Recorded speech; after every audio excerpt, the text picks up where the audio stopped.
Halo, hai kawan-kawan. Bersama dengan saya Nicole Angela dan rekan saya Tiana dalam mempelajari subjek kimia tingkatan 4 PSSM. Pada hari ini, kami akan mengupas serba sedikit tentang sebuah subtopik yang ada dalam subjek kimia tingkatan 4 PSSM, yaitu teori pelanggaran. Sebelum itu, mari kita sama-sama menyimbas tentang teori kinetik kirim yang telah kita pelajari dalam bab yang lepas. Saya pasti ada segelintir daripada rakan-rakan sudah terlupa mengenai teori kinetik kirim. Berdasarkan teori kinetik kirim terdiri daripada zarah yang halus dan diskrit. Zarah juga sentiasa bergerak. Apabila dalam keadaan pepejal, zarah bergetar pada kedudukan yang tetap, manakala apabila dalam keadaan cair dan gas pula, zarah bergerak secara bebas. Zarah-zarah yang bergerak ini akan berlanggar antara satu sama lain. Baiklah, pasti rakan-rakan sudah bertanya apakah maksud teori pelanggaran. Jangan risau, kami ada jawabannya. Teori pelanggaran. Teori pelanggaran menerangkan bagaimana zarah bahan tindak balas berinteraksi dan menyebabkan tindak balas berlaku serta hasil tindak balas terbentuk. Apakah pula yang dinyatakan dalam teori pelanggaran? Seperti yang telah saya nyatakan, zarah bahan sentiasa bergerak dan berlanggar antara satu sama lain. Maka, menurut teori pelanggaran, zarah bahan tindak balas mesti berlanggar antara satu sama lain untuk tindak balas berlaku. Selain itu, teori pelanggaran juga turut menyatakan bahawa kadar tindak balas bergantung kepada frekuensi pelanggaran berkesan. Untuk pengetahuan rakan-rakan semua, pelanggaran berkesan bermaksud pelanggaran antara zarah-zarah bahan tindak balas yang dapat menghasilkan tindak balas kimia. Di samping itu, untuk bertindak balas, zarah bahan tindak balas harus juga mempunyai tenaga pengaktifan. Tenaga pengaktifan ialah tenaga minimum untuk mengatasi halangan tenaga. Tenaga pengaktifan juga diperlukan untuk memulakan tindak balas. Tenaga pengaktifan yang minimum dapat memecahkan ikatan dalam zarah bahan tindak balas dan juga dapat membentuk ikatan baru dalam hasil tindak balas.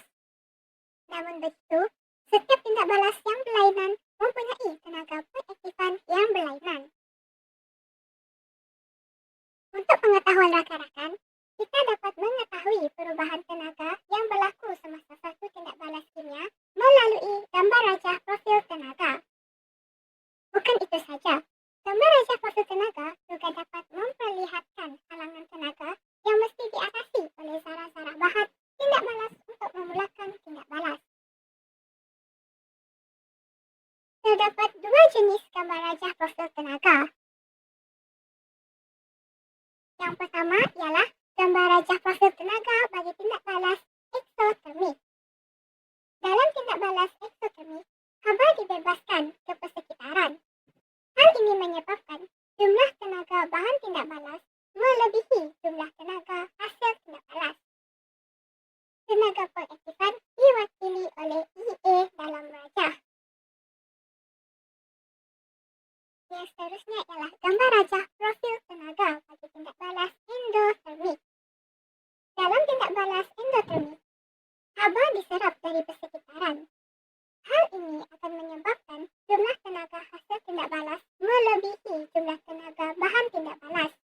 Tenaga pengaktifan dalam tindak balas ini diwakili oleh IA dalam rajah. Untuk penerangan yang seterusnya, saya serahkan kepada rakan saya, Tiana. Dan saya akan membahaskan tentang orientasi pelanggaran dan pelanggaran berkesan dan kadar tindak balas. Tanpa membuang masa, mari kita sama-sama melihat dan mendengar tentang penjelasan orientasi pelanggaran.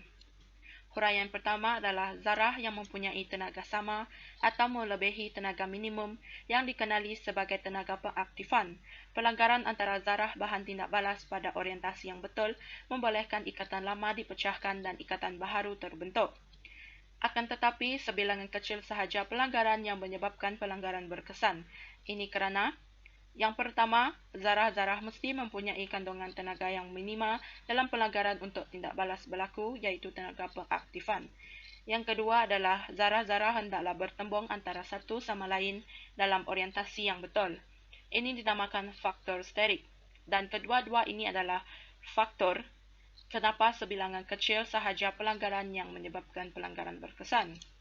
Dan jika zarah bahan tindak balas berlanggar pada orientasi yang tidak betul, zarah akan terpantul dan tiada tindak balas berlaku.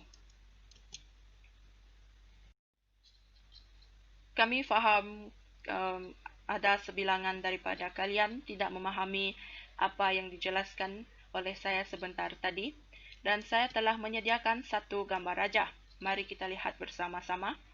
Gambar yang terletak pada sebelah kiri kita adalah gambar orientasi pelanggaran yang betul, yaitu 2 atom hidrogen dan 2 atom iodin terletak pada kedudukan menegak. Dan 2 atom hidrogen ini akan bertembung antara satu sama lain dengan 2 atom iodin, maka pelanggaran berkesan dan tindak balas juga akan berlaku. Manakala gambar di sebelah kanan kita pula adalah orientasi pelanggaran yang tidak betul kerana susunan kedua-dua atom ini adalah secara melintang dan kedua-dua atom ini juga tidak akan bertembung antara satu sama lain. Maka pelanggaran juga tidak akan berkesan dan tindak balas tidak berlaku dan zarah-zarah ini akan terpantul. Jadi itu sahaja untuk penjelasan orientasi pelanggaran. Kita lanjutkan tentang penggunaan teori pelanggaran untuk menjelaskan kadar tindak balas. Terdapat 2 subtopik yang ingin saya bahaskan pada hari ini, iaitu hubungan kekerapan pelanggaran berkesan dan kadar tindak balas, hubungan tenaga peaktifan dan kadar tindak balas. Yang pertama adalah hubungan kekerapan pelanggaran berkesan dan kadar tindak balas. Huraiannya adalah kadar tindak balas bergantung kepada kadar pelanggaran yang berjaya antara zarah bahan tindak balas. Kedua, tindak balas yang mempunyai kekerapan pelanggaran berkesan yang lebih tinggi bermakna kadar tindak balas adalah lebih tinggi. Dan lebih tinggi frekuensi zarah bahan tindak balas berlanggar dengan tenaga yang mencukupi dan pada orientasi yang betul, lebih cepat tenaga balas akan berlaku.